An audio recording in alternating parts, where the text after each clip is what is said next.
Mi esposa pasó 9 meses diciendo que el bebé no era mío, así que le creí. Mi esposa, Jessie, comenzó su pequeña broma el día que descubrió que estaba embarazada. Se palmaba el estómago y decía: espero que el bebé tenga los ojos de David en lugar de los tuyos. David era su compañero de trabajo con quien a veces compartía el auto.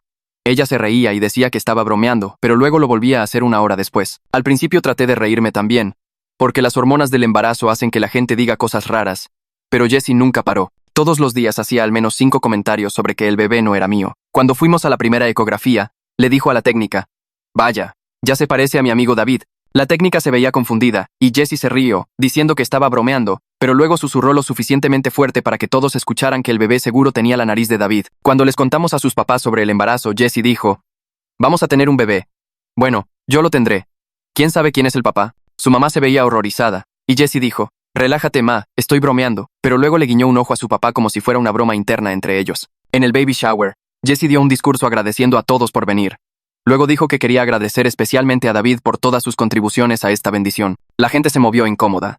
Y ella dijo: lo que quiero decir es, su apoyo emocional durante el periodo de concepción. Quiero decir, el periodo de embarazo. Uy, dije concepción. La sala quedó en completo silencio, y Jessie se rió, diciendo que todos estaban demasiado sensibles estos días. Hacía esto donde quiera que íbamos. En el supermercado, le decía a extraños al azar que yo estaba criando al bebé de otro hombre, pero que yo aún no lo sabía. En las clases prenatales me presentaba como su esposo que cree que es el padre. En eventos del trabajo, bromeaba sobre cómo el bebé iba a tener rasgos que definitivamente no venían de mi herencia. Cuando la confronté al respecto, ella lloraba y decía que yo estaba siendo controlador y no podía entender una broma. Decía que estaba lidiando con el estrés del embarazo a través del humor, y que yo estaba empeorando todo por ser tan inseguro. Luego, 5 minutos después, le mandaba un mensaje a su hermana sobre cómo el bebé se estaba moviendo, justo como se mueve David cuando está emocionado. Le pregunté directamente si me había sido infiel, y ella se enojó, diciendo: ¿cómo me atrevo a acusarla de engaño cuando está cargando a nuestro hijo? Pero luego, durante la cena, decía cosas como: técnicamente es mi hijo, tú solo estás asumiendo que estás involucrado. Mis amigos comenzaron a preguntar si todo estaba bien. Mi hermano me jaló aparte y me dijo que el comportamiento de Jessie no era normal. Mi madre directamente me preguntó si necesitaba una prueba de paternidad, pero Jessie le diría a todos que yo estaba paranoico y celoso y que nunca había estado con nadie más. Luego, inmediatamente hacía otra broma sobre que David era el verdadero padre. El punto de quiebre llegó en la sala de parto. Jessie estuvo en labor de parto durante 12 horas, y todo el tiempo seguía diciendo que quería que David estuviera ahí para conocer a su bebé. Las enfermeras no dejaban de mirarme con compasión. Cuando llegó el momento de pujar, Jessie gritó que necesitaba decirme algo importante. Me agarró la mano y dijo: el bebé en serio no es tuyo, necesito que sepas eso antes de que nazca. Me levanté y dije: de acuerdo, entonces me voy. Jessie gritó: ¿qué estás haciendo? Dije: me has dicho todos los días durante 9 meses que este bebé no es mío. Se lo has dicho a familiares, amigos, extraños, profesionales médicos, y ahora me lo dices durante el parto. Así que te creo. No voy a criar al hijo de otro hombre. Buena suerte con David. Empecé a caminar hacia la puerta, y Jessie entró en pánico total. Comenzó a sollozar diciendo: espera. No, por favor. Estaba bromeando. Es tuyo.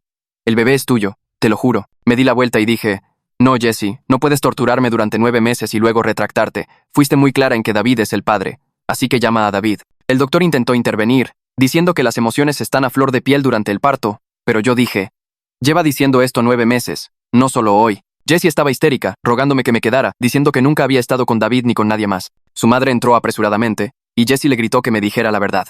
Su mamá se veía confundida y dijo: ¿qué verdad? Jessie dijo: dile lo de la apuesta. Dile lo de la estúpida apuesta. Su madre se puso pálida y dijo: Jessie, no lo hiciste en serio. Ahí fue cuando todo salió a la luz. Aparentemente, Jessie y su hermana habían hecho una apuesta sobre si yo me quedaría si Jessie constantemente insinuaba que el bebé no era mío. Su hermana dijo que los hombres modernos eran débiles y se irían a la primera señal de duda. Jessie apostó $5 a que yo me quedaría sin importar lo que ella dijera porque la amaba. Pensó que era una forma divertida de demostrar que su hermana estaba equivocada y ganar dinero fácil. Había estado documentando todo para mostrarle a su hermana que yo era el esposo perfecto que confiaba en ella por completo. La sala se quedó completamente en silencio. Me quedé ahí congelado mientras Jessie seguía gritando mi nombre desde la cama. Y su madre se movió entre nosotros con las manos levantadas como si estuviera tratando de calmar a un animal salvaje. La voz de su madre era tranquila pero firme cuando dijo: deberías ir a esperar al otro cuarto y calmarte un minuto. El doctor se volvió hacia Jessie y le dijo que tenía que concentrarse en pujar porque el bebé venía quisiera o no que resolviéramos esto. Marta, la enfermera, me tocó el brazo tan suavemente que casi empiezo a llorar ahí mismo, y me guió hacia la puerta diciendo que había estado haciendo este trabajo durante 20 años y nunca había visto algo como lo que acababa de pasar. Salí al pasillo iluminado y la puerta se cerró detrás de mí, y de repente pude escuchar a Jessie gritando de nuevo, pero esta vez era por las contracciones, no porque yo me fuera. La sala de espera tenía esas sillas de plástico incómodas que son de alguna manera demasiado duras y demasiado suaves al mismo tiempo. Me senté y puse la cabeza entre las manos y escuché mi corazón latiendo tan fuerte que pensé que otras personas podrían escucharlo. Mi teléfono comenzó a vibrar en mi bolsillo, y lo ignoré las primeras 2 veces. Pero cuando Beto llamó por tercera vez, finalmente contesté. Le conté todo lo que pasó en la sala de parto, y él se quedó callado por mucho tiempo antes de decir que se subiría a su auto ahora mismo. Dije que eran las 2 de la mañana, y él dijo que no le importaba. Dije que no necesitaba venir y él dijo que sí. Y luego colgó. Me quedé ahí sentado mirando las baldosas del suelo y contándolas porque necesitaba algo que hacer con mi cerebro que no fuera pensar en la apuesta o en la cara de Jessie cuando empecé a alejarme. Beto llegó 40 minutos después, todavía usando sus pantalones de pijama debajo de su chamarra. Se sentó en la silla junto a mí y no dijo nada durante los primeros 5 minutos. Simplemente nos quedamos sentados juntos mientras la gente pasaba, yendo a visitar a sus familias normales, teniendo a sus bebés normales sin ninguna apuesta insana de por medio. Marta salió por las puertas dobles y caminó hacia donde estábamos sentados. Dijo que Jessie había dado a luz a un niño sano hacía unos 20 minutos y que tanto la madre como el niño estaban bien físicamente. Dejó de hablar por un segundo, y pude notar que estaba tratando de encontrar la forma de decir la siguiente parte. Dijo que Jessie estaba preguntando por mí y llorando, pero que quería que yo supiera que no tenía que ir ahí hasta que estuviera listo. Los ojos de Marta eran amables cuando me miró, y aprecié que me estuviera tratando como si yo tuviera una opción en esto. Beto preguntó qué quería hacer, y me di cuenta de que en realidad no tenía idea. Una parte de mí quería desesperadamente ver a mi hijo, pero otra parte de mí no soportaba la idea de estar en el mismo cuarto que Jessie en ese momento. Miré a Marta y dije, necesito ver al bebé, pero ¿puedo hacerlo sin que Jessie esté ahí? Decir esas palabras en voz alta me hizo sentir como la peor persona del mundo, pero Marta solo asintió como si fuera una petición completamente razonable. Marta dijo que podía arreglar que el bebé estuviera en la sala de recién nacidos, donde yo podría verlo a través de la ventana. Nos guió por otro pasillo hasta una gran ventana que daba a un cuarto lleno de Moisés de plástico con pequeños bebés dentro. Marta señaló uno en la primera fila y dijo que ese era él. Presioné mi mano contra el cristal y miré a esta persona increíblemente pequeña que ayudé a crear, y empecé a llorar por primera vez desde que comenzó toda esta pesadilla. Tenía un gorrito azul puesto, y sus ojos estaban cerrados y sus manos estaban enrolladas en pequeños puños. Beto se paró a mi lado, y después de un minuto dijo, «El bebé tiene tu nariz». Empecé a reír y a llorar al mismo tiempo porque era algo tan típico de Beto decir y porque tenía razón. La mamá de Jessie apareció a mi lado en la ventana, y ni siquiera la había escuchado acercarse. Dijo que lamentaba mucho no haber detenido a Jessie meses atrás cuando escuchó por primera vez sobre la apuesta. Su voz temblaba, y se veía como 10 años mayor de lo que se veía esta mañana. Explicó que la hermana de Jessie siempre había sido competitiva y mala, y honestamente pensó que Jessie detendría la broma después de unas semanas cuando se diera cuenta de que no era graciosa. Dijo que nunca imaginó que su hija la mantendría durante 9 meses enteros. Me giré para mirarla y le pregunté cómo pudo dejar que esto continuara por tanto tiempo sin decir nada. Se secó los ojos y admitió que no sabía la extensión completa de lo que estaba sucediendo hasta esta noche. Aparentemente, Jessie le dijo a su familia que solo estaba haciendo bromas ocasionales y no la tortura diaria constante que realmente sucedió. Dijo que si hubiera sabido que Jessie lo estaba haciendo todos los días y diciéndole a extraños y profesionales médicos, lo habría detenido de inmediato. Una mujer con un cardigan gris se acercó a nosotros y se presentó como la trabajadora social del hospital. Preguntó si podía hablar conmigo en privado por un minuto, y nos alejamos de la ventana de la sala de recién nacidos. Quería saber si tenía un lugar seguro donde quedarme y si necesitaba algún recurso para el futuro inmediato. Sus preguntas fueron cuidadosas y gentiles, y de repente me di cuenta de que estaba tratando de averiguar si esta situación se iba a volver violenta o peligrosa. Ni siquiera se me había ocurrido ese pensamiento hasta ese momento. Le dije que me estaba quedando con mi hermano y que yo no era un peligro para nadie. Dije que solo estaba dolido, enojado y confundido por todo lo que pasó. Ella asintió y sacó una tarjeta de su bolsillo y me la entregó. Dijo que los primeros días después de un nacimiento son emocionalmente intensos, incluso sin un trauma de relación importante añadido, y que debía llamarla si necesitaba algo. Beto me llevó a su apartamento mientras el sol comenzaba a salir sobre los edificios. Me senté en el asiento del pasajero viendo las calles vacías pasar y sintiéndome completamente entumecido. Cuando entramos, finalmente me permití desmoronarme por completo en su sillón. Lloré tan fuerte que pensé que podría vomitar, y Beto me trajo agua y una manta sin decir nada. Dijo que podía quedarme todo el tiempo que necesitara, y luego fue a su habitación y me dejó solo con mis pensamientos sobre cómo mi esposa había pasado 9 meses tratando nuestro matrimonio como un juego que podía ganar. Me desperté en el sillón de Beto con mi teléfono vibrando contra la mesa de centro, y cuando lo levanté, la pantalla mostraba 17 llamadas perdidas de Jessie, 12 de su madre y 3 de su padre, a quien solo había conocido unas 4 veces en los 3 años que Jessie y yo llevábamos juntos. Había un mensaje de texto de Andrés que solo decía, «Me enteré de lo que pasó. ¿Estás bien?» Y me di cuenta de que la noticia ya se estaba corriendo sobre lo que pasó en la sala de parto. Todo mi cuerpo se sentía pesado y mal, como si me hubiera atropellado un camión, y me quedé ahí sentado mirando todas esas notificaciones de llamadas perdidas, preguntándome si algo de esto era realmente real, o si despertaría y descubriría que los últimos 9 meses habían sido algún tipo de pesadilla. Llamé a Andrés porque era la única persona con la que podía hablar en ese momento sin sentir que quería gritar o tirar mi teléfono por la ventana de Beto. Contestó al primer timbrazo, y le conté todo, desde la confrontación en la sala de parto hasta la cara de la madre de Jessie cuando salió lo de la apuesta, hasta que me fui mientras Jessie estaba literalmente de parto. Andrés no dijo nada durante tanto tiempo que de hecho aparté el teléfono de mi oído para verificar si la llamada se había caído, pero luego finalmente habló y dijo que era lo más desequilibrado que había escuchado en toda su vida. Preguntó dónde me estaba quedando, y le dije que en el apartamento de Beto, y él dijo que iría con algunas de mis cosas ya que me había ido del hospital solo con mi cartera y mi teléfono en los bolsillos. Ni siquiera había pensado en necesitar ropa o un cepillo de dientes o cualquier cosa práctica porque mi cerebro todavía estaba atascado en la imagen de la cara de Jessie cuando empecé a caminar hacia esa puerta de la sala de parto. Andrés apareció unas 2 horas después con una bolsa de lona llena de mi ropa y artículos de tocador y una bolsa de comida para llevar del lugar de comida china cerca de nuestra casa. Nos sentamos en la mesa de la cocina de Beto comiendo arroz frito y pollo a la naranja, y sin hablar de nada importante hasta que Andrés finalmente dejó su tenedor y preguntó qué iba a hacer con el bebé. Dejé de masticar y solo lo miré porque había estado tratando muy duro de no pensar en esa pregunta exacta desde que salí del hospital. Le dije que honestamente no lo sabía porque el bebé no hizo nada malo y era mi hijo, pero no podía imaginarme tener que ver a Jessie varias veces a la semana durante los próximos 18 años para hacer los intercambios de custodia. Andrés asintió y dijo que era justo, y luego preguntó si había pensado en conseguir un abogado, y me di cuenta de que no había pensado en nada más allá de superar los próximos 5 minutos sin perder la cabeza por completo. Mi teléfono sonó mientras estábamos terminando la comida, y vi que era un número que no reconocía, así que casi no contesté. Pero algo me hizo contestar de todos modos. La voz al otro lado dijo que era Rubén, el padre de Jessie, y preguntó si podíamos vernos para tomar un café porque necesitaba hablar conmigo sobre lo que pasó. Quería decir que no, porque no quería lidiar con nadie de la familia de Jessie en ese momento, pero había algo en su voz que sonaba roto y cansado, así que acepté reunirme con él en un restaurante cerca del apartamento de Beto en una hora. Rubén ya estaba sentado en una cabina cuando llegué, y se veía como si hubiera envejecido unos 10 años desde que lo vi en Navidad. Su cara estaba gris, y había bolsas debajo de sus ojos y sus manos temblaban un poco cuando levantó su taza de café. Empezó a hablar incluso antes de que me sentara y dijo que no sabía nada sobre la apuesta hasta que la madre de Jessie lo llamó del hospital anoche y le contó todo. Dijo que estaba disgustado de que su hija tratara su matrimonio como una especie de concurso, y que él la había educado mejor que esto, y no sabía dónde se había equivocado. Me quedé ahí sentado escuchándolo disculparse y sintiéndome raro, porque una parte de mí quería decirle que no era su culpa, pero otra parte de mí todavía estaba demasiado enojada para consolar a cualquiera de la familia de Jessie.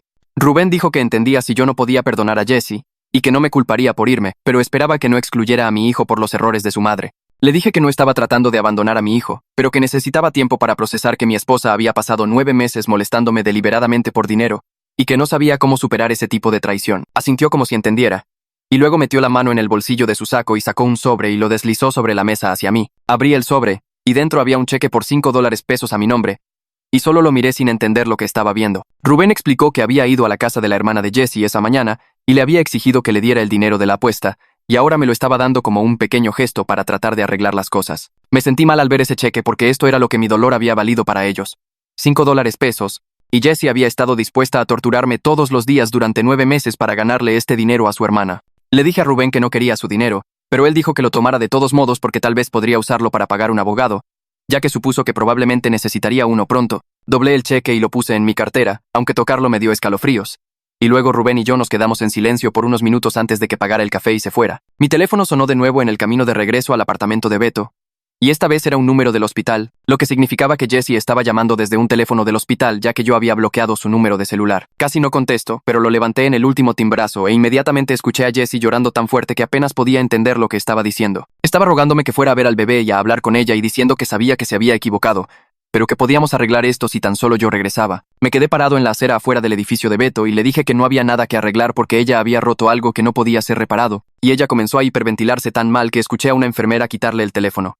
La enfermera me pidió muy cortésmente que por favor no alterara a la paciente, y colgué sintiéndome culpable y enojado al mismo tiempo porque de alguna manera yo era el malo por no querer consolar a la persona que me había pasado 9 meses torturándome. Volví al apartamento de Beto y me senté en el sillón mirando el cheque de Rubén y tratando de averiguar qué se suponía que debía hacer con el dinero sucio de la cruel apuesta de mi esposa. Beto llegó a casa del trabajo alrededor de las 6 y me encontró todavía sentado ahí sosteniendo el cheque y preguntó qué era. Le expliqué sobre mi reunión con Rubén y cómo había conseguido el dinero de la apuesta de la hermana de Jessie y me lo estaba dando, y la cara de Beto se puso roja, y dijo que era dinero sucio, y que yo debería romperlo ahora mismo. Discutimos al respecto, con Beto diciendo que yo no debería tomar ni un solo peso de esa gente, y yo señalando que $5 podrían pagar un abogado de divorcio, lo cual era algo que definitivamente iba a necesitar. Beto se quedó callado cuando dije la palabra divorcio, y me di cuenta de que era la primera vez que lo decía en voz alta, y hacía que todo se sintiera más real y permanente. A la mañana siguiente, mi teléfono sonó mientras yo todavía estaba medio dormido en el sillón de Beto, y lo agarré sin mirar el número, Una voz de mujer se presentó como la trabajadora social del hospital y dijo que necesitaba discutir los planes de alta para Jessie y el bebé. Explicó que los darían de alta mañana y preguntó sobre mis arreglos de vivienda y si estaría involucrado en la custodia. Me senté y sentí que el pánico se extendía por mi pecho porque no había pensado en nada de esto más allá de superar cada momento. Preguntó si tenía representación legal, y dije que aún no.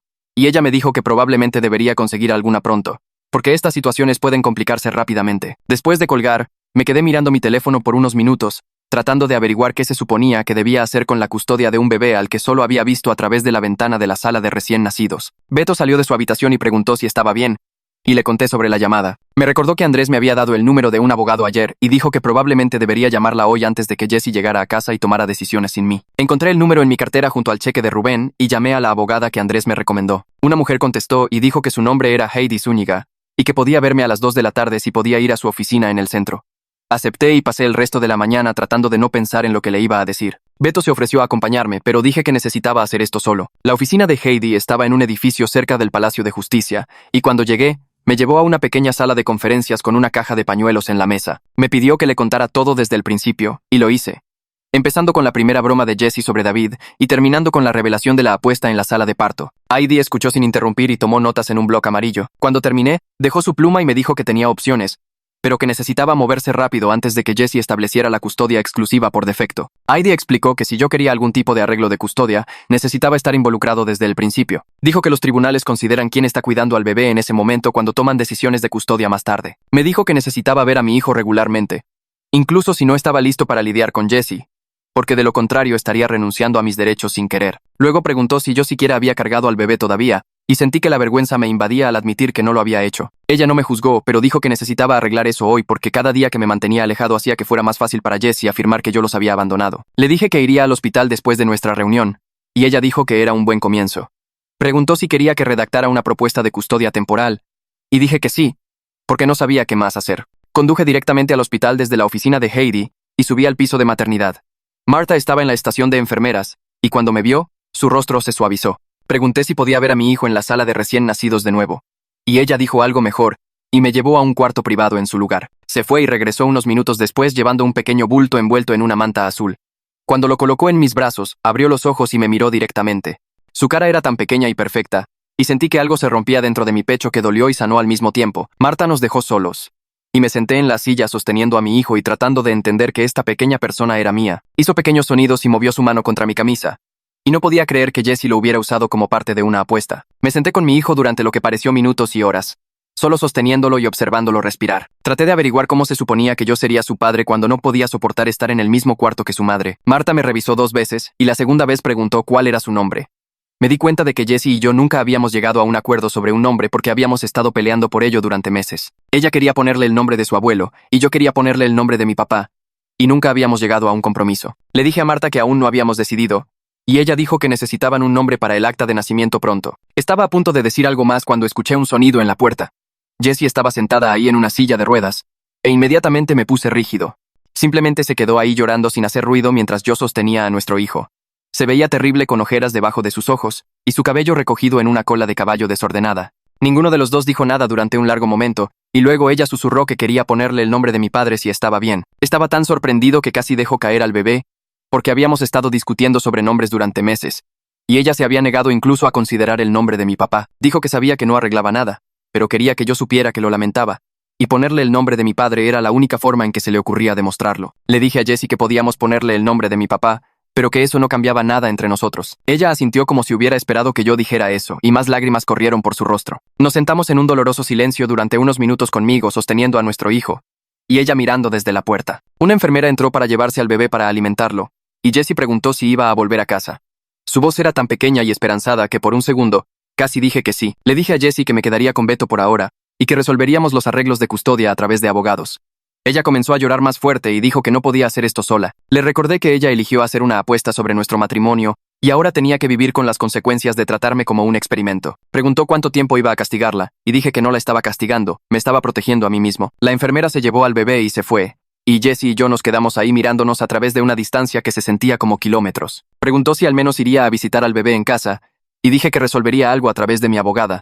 Luego me fui antes de que pudiera decir algo más. La madre de Jessie la llevó a ella y al bebé a casa del hospital al día siguiente. Me envió mensajes de texto con fotos de ellos instalándose en la habitación del bebé que yo había pasado semanas pintando el mes pasado. Miré las fotos de mi hijo y la cuna que armé, y el cambiador que ensamblé y me sentí completamente desconectado de esa vida.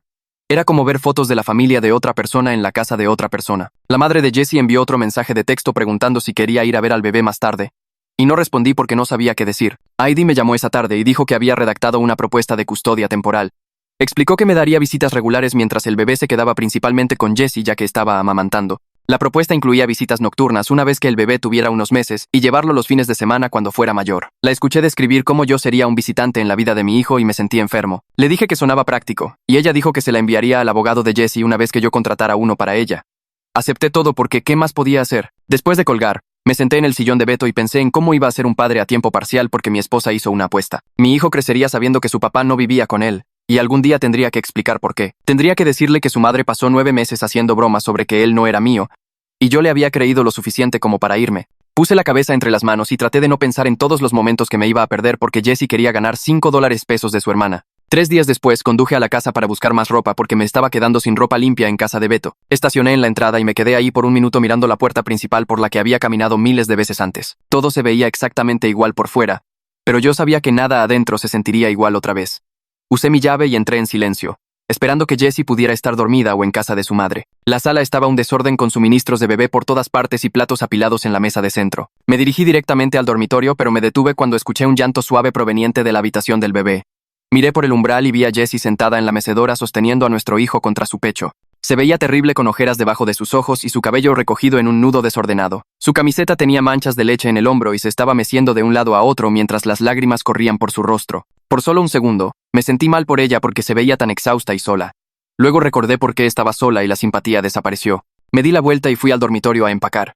Saqué mi bolsa de lona del armario y comencé a tirar ropa en ella sin prestar realmente atención a lo que agarraba. Jessie debió haberme escuchado moverme porque apareció en el umbral del dormitorio, todavía sosteniendo al bebé. Preguntó si podíamos hablar y le dije que solo estaba aquí para recoger mis cosas. Dijo que sabía que estaba enojado, pero tal vez podríamos intentar terapia de pareja para superar esto. Seguí empacando y le dije que no sabía si había algo que superar. Ella comenzó a llorar más fuerte y dijo que me amaba tanto y por eso hizo la estúpida apuesta en primer lugar. Quería demostrarle a su hermana que nuestro matrimonio era inquebrantable y que yo nunca la dejaría sin importar qué. Dijo que su hermana siempre le estaba diciendo que los hombres modernos no pueden manejar nada y que probablemente yo huiría a la primera señal de problemas. Jessie pensó que podía demostrar que su hermana estaba equivocada y ganar dinero fácil al mismo tiempo mostrando que yo confiaba en ella por completo. Siguió enumerando todas estas razones por las que me amaba mientras yo metía calcetines y ropa interior en mi bolso. Dijo que yo era paciente y amable y siempre la hacía reír. Dijo que yo iba a ser un padre increíble y que no podía imaginar criar a nuestro hijo sin mí. Dijo que la apuesta pareció inofensiva al principio, y luego se metió demasiado profundo para detenerse. Cerré mi bolso con cremallera y me giré para mirarla. Señalé que pasó 9 meses tratando de demostrar que nuestro matrimonio era fuerte y en su lugar lo rompió por completo. La ironía de eso me pareció bastante obvia, pero aparentemente no se le había ocurrido hasta que lo dije en voz alta. El rostro de Jessie se desmoronó y comenzó a sollozar tan fuerte que el bebé se despertó y comenzó a llorar también. Se sentó en el borde de la cama y trató de calmarlo mientras las lágrimas goteaban sobre su pequeña cabeza. Admitió entre sollozos que nunca pensó que me iría. Dijo que creía que yo estaría herido y molesto, pero que me perdonaría eventualmente porque eso es lo que siempre hago. Dijo que contaba con que yo fuera la persona que se queda sin importar qué y estaba tan segura de que ganaría la apuesta. Meció al bebé y susurró que era una idiota y que destruyó todo lo bueno en su vida por $5.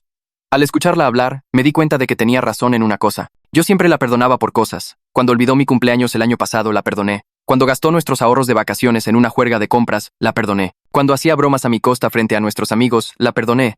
Había pasado todo nuestro matrimonio siendo el esposo comprensivo que dejaba pasar las cosas porque la amaba. Eso es probablemente exactamente por qué ella pensó que esta apuesta estaba bien. Sabía que estaría molesto, pero también sabía que lo superaría porque siempre lo hacía. Levanté mi bolsa de lona y le dije que había terminado de ser la persona que acepta lo que sea que ella me dé.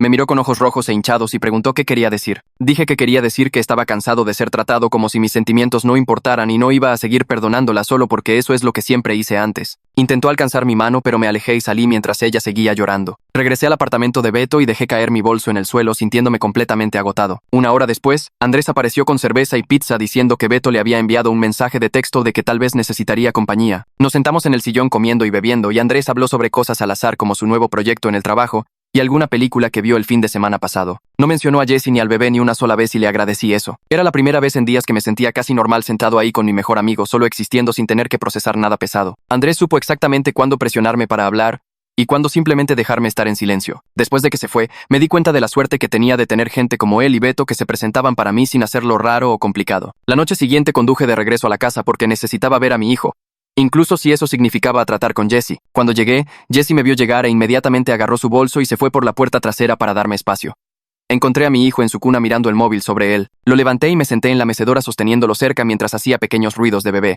Me quedé durante 2 horas solo estando con él y luego me fui antes de que Jessie regresara. La noche siguiente hice lo mismo y Jessie se hizo a un lado de nuevo, yendo a casa de su madre o escondiéndose en el dormitorio. Era incómodo y doloroso saber que nos estábamos evitando en nuestra propia casa, pero al menos estaba construyendo una relación con mi hijo. Todas las noches llegaba alrededor de las 6 y Jessie desaparecía y yo pasaba tiempo con mi hijo.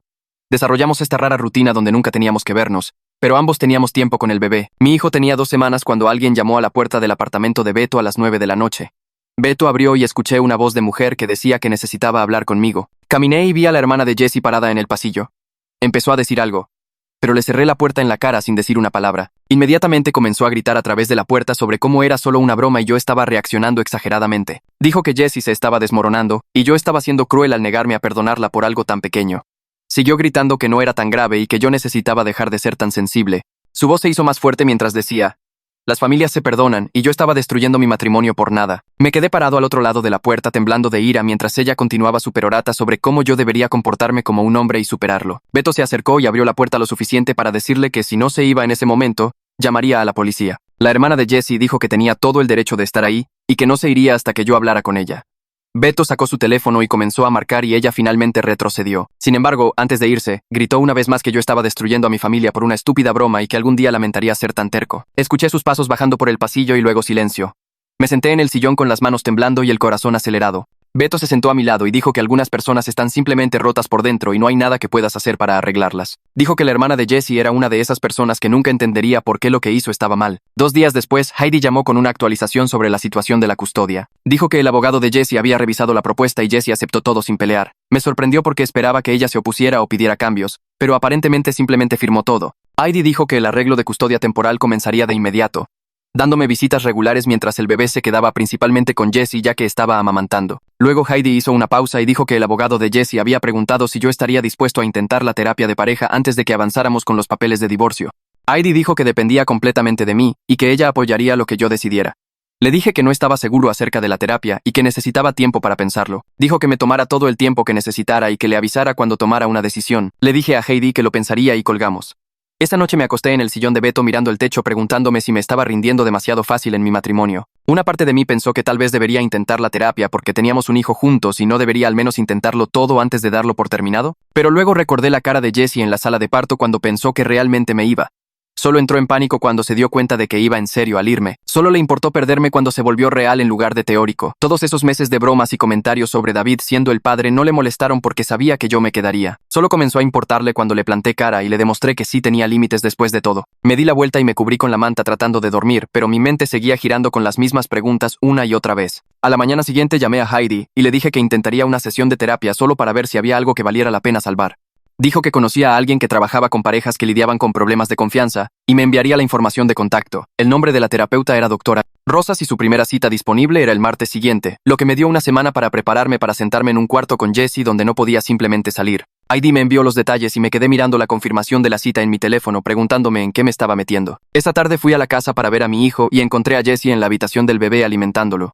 Él giró la cabeza cuando entré e hizo un pequeño sonido como si reconociera mi voz. Me senté en la silla frente a ellos y lo observé comer mientras Jessie permanecía en silencio. Cuando terminó de comer, lo tomé y lo sostuve contra mi pecho y él se acurrucó de inmediato en lugar de quejarse como solía hacer. Jessie se quedó en el umbral observándonos con esa mirada en su rostro como si quisiera decir algo pero no sabía cómo empezar. Pude ver lo mucho que quería hablar conmigo, pero yo aún no estaba listo para esa conversación. Me quedé durante 1 hora solo sosteniendo a mi hijo y dejando que agarrara mi dedo con su pequeña mano. Antes de irme, Jessie preguntó si había confirmado la cita de terapia y dije que sí sin mirarla. La semana se arrastró lentamente conmigo yendo a la casa todas las noches para pasar tiempo con mi hijo. Estaba empezando a conocerme ahora, y se calmaba cuando lo levantaba. Jessie mantenía su distancia la mayor parte del tiempo, pero la veía observando desde los umbrales o asomándose al cuarto en el que yo estaba. El martes llegó más rápido de lo que quería, y me reuní con Jessie en la oficina de la Dra. Rosas en un edificio del centro. Nos sentamos en la sala de espera en extremos opuestos del sillón sin hablar hasta que la terapeuta nos llamó. La Dra.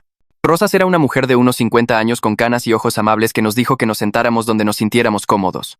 Jessie inmediatamente comenzó a llorar antes de que alguien siquiera hiciera una pregunta. La doctora Rosas le entregó pañuelos y esperó pacientemente mientras Jessie trataba de recomponerse lo suficiente para hablar. Cuando Jessie finalmente comenzó a hablar, explicó todo sobre la apuesta y que su hermana decía que los hombres modernos eran débiles. Habló sobre cómo su hermana siempre había sido competitiva con ella y la hacía sentir que tenía que demostrar cosas. La doctora Rosas escuchó sin interrumpir y luego se volvió hacia mí y preguntó cómo me sentía acerca de todo. Le dije que sentía que había estado casado con alguien que realmente no conocía porque la persona con la que pensé que me casé nunca me torturaría así durante 9 meses. Jessie comenzó a llorar más fuerte. La doctora Rosas le pidió que respirara profundamente. La sesión fue brutal con Jessie, sollozando durante la mayor parte mientras trataba de explicar por qué pensó que la apuesta estaba bien.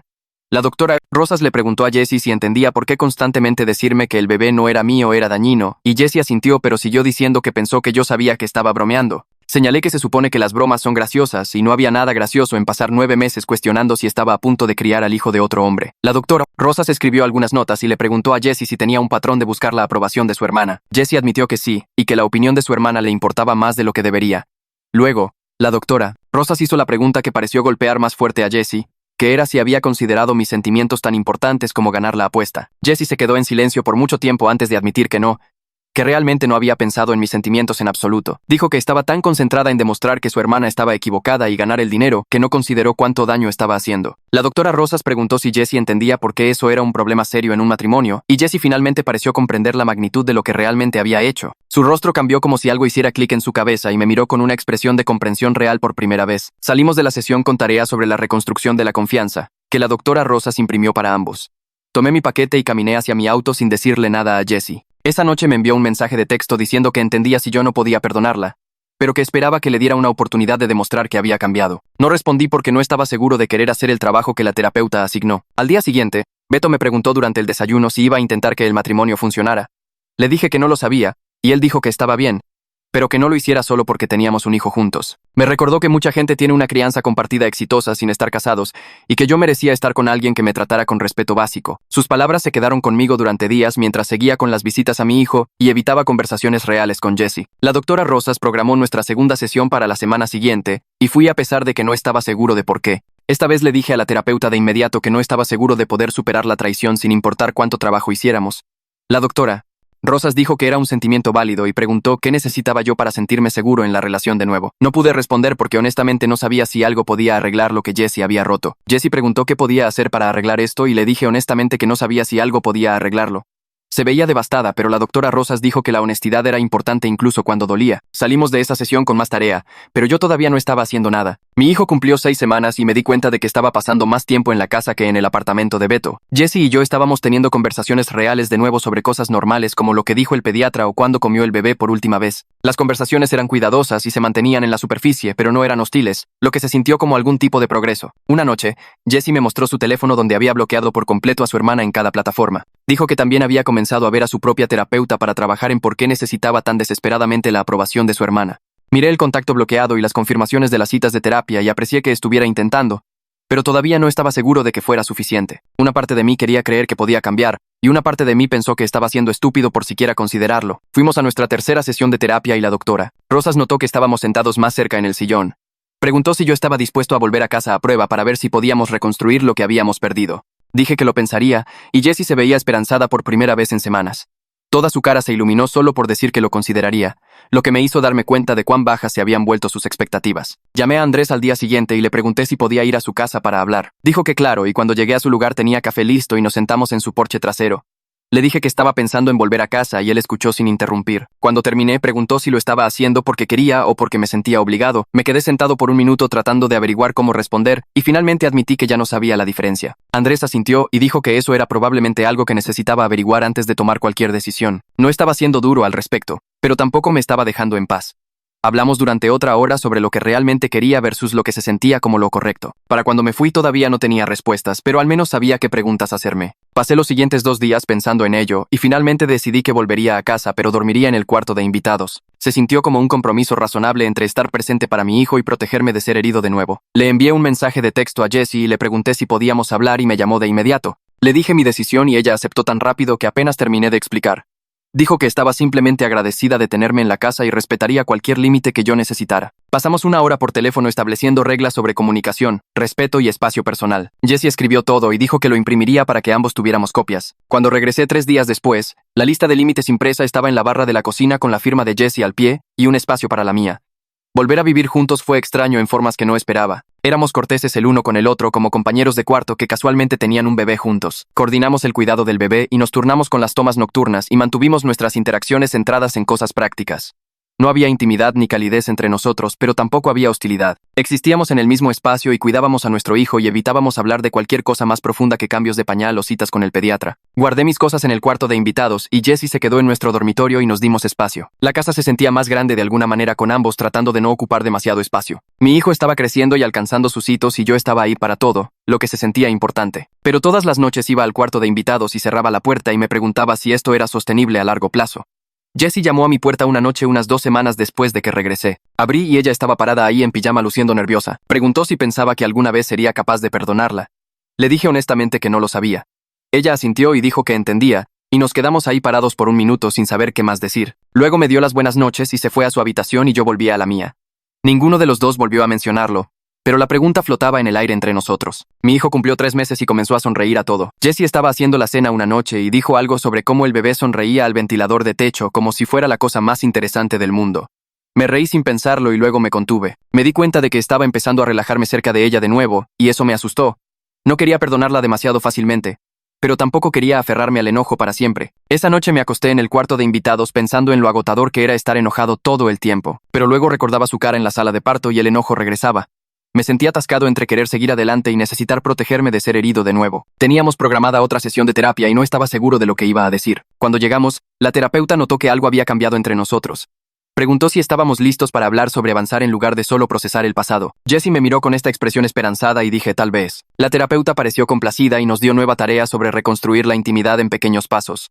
Jessie lloró en el auto de camino a casa y me agradeció por estar dispuesto a intentarlo. No dije nada porque no estaba seguro de estar listo para su gratitud todavía. 4 meses después de que regresé a la casa, empaqué mis cosas del cuarto de invitados y las moví de vuelta a nuestro dormitorio. Se sintió tanto familiar como completamente extraño al mismo tiempo. Jessie estaba en el supermercado con el bebé y yo quería hacerlo mientras ella no estaba para que no fuera un gran evento. Cuando regresó a casa y vio mi ropa en el armario, comenzó a llorar. Puso al bebé en su columpio y se acercó y me abrazó y me agradeció por darle otra oportunidad. Le dije que íbamos a tomar esto un día a la vez, y ella asintió contra mi hombro. Esa noche dormimos en la misma cama por primera vez en meses y fue incómodo. Nos quedamos en nuestros propios lados y no nos tocamos y apenas dormí. Pero fue un comienzo, supongo. La madre de Jessie vino a visitarnos la semana siguiente y preguntó si podía hablar conmigo en privado. Nos sentamos en la cocina mientras Jessie jugaba con el bebé en la sala. Su madre se disculpó directamente por no detener la apuesta y pude ver que se sentía genuinamente mal por ello. Dijo que había cortado temporalmente a la hermana de Jessie porque necesitaba aprender que las acciones tienen consecuencias. Aprecié que lo dijera, aunque no cambiaba lo que pasó. Preguntó si había algo que pudiera hacer para ayudar y le dije que solo siguiera apoyando la terapia de Jessie. Prometió que lo haría y me dio un abrazo antes de irse. Mi hijo cumplió 5 meses y estaba progresando. Estaba rodando, riendo y tratando de alcanzar cosas. Me sorprendía pensando que tal vez realmente podríamos hacer que esto funcionara. Jessie había estado yendo a terapia todas las semanas sin que yo tuviera que recordárselo. Respetaba mis límites y me daba espacio cuando lo necesitaba. Estaba demostrando con acciones que entendía lo que hizo mal. Tuvimos días buenos y días malos, pero los días buenos estaban empezando a superar a los malos. Una noche, después de acostar al bebé, Jessie preguntó si podíamos hablar. Nos sentamos en el sillón y ella sacó a colación qué pasaría si alguna vez volviera a hacer algo como esto. La miré y le dije claramente que no habría otra oportunidad. Si traicionaba mi confianza de nuevo me iría y no volvería.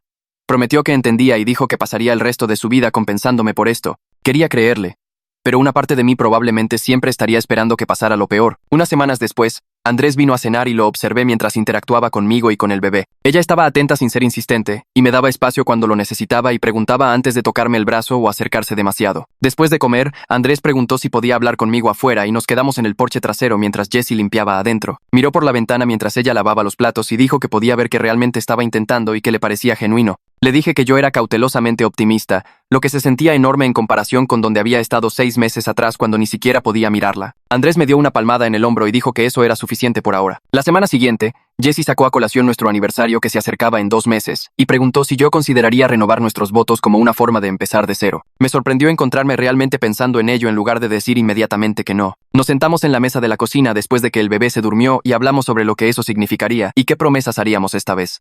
Jessie dijo que quería reconocer lo que hizo en lugar de pretender que nunca pasó, y yo estuve de acuerdo en que eso se sentía más honesto que tratar de recrear lo que teníamos antes. Dijo que sería como construir algo nuevo en lugar de arreglar algo roto, y eso resonó conmigo de una manera que no esperaba. Durante las siguientes semanas planeamos una pequeña ceremonia solo con familiares y amigos cercanos en nuestro patio trasero. Jessie pasó horas escribiendo sus votos y me los mostró de antemano para asegurarse de que yo estuviera cómodo con lo que quería decir. Reconocían la apuesta y el dolor que causó, y prometían pasar su vida ganándose de nuevo mi confianza a través de acciones, no solo palabras. Cuando llegó nuestro aniversario y nos paramos frente a 20 personas que sabían por lo que habíamos pasado, dije mis votos sobre elegir avanzar juntos y quise decir cada palabra. 6 meses después de la peor noche de mi vida, me paré sosteniendo a mi hijo mientras veía a Jessie reír con Beto en nuestra fiesta de renovación de votos, y me di cuenta de que realmente íbamos a estar bien. No era el matrimonio que pensé que tenía antes, donde todo parecía perfecto en la superficie, pero en realidad estaba construido sobre mí sin cuestionar nada. Esto era honesto ahora, con todos nuestros defectos y errores al descubierto, y eso valía más que la ilusión de perfección que teníamos antes.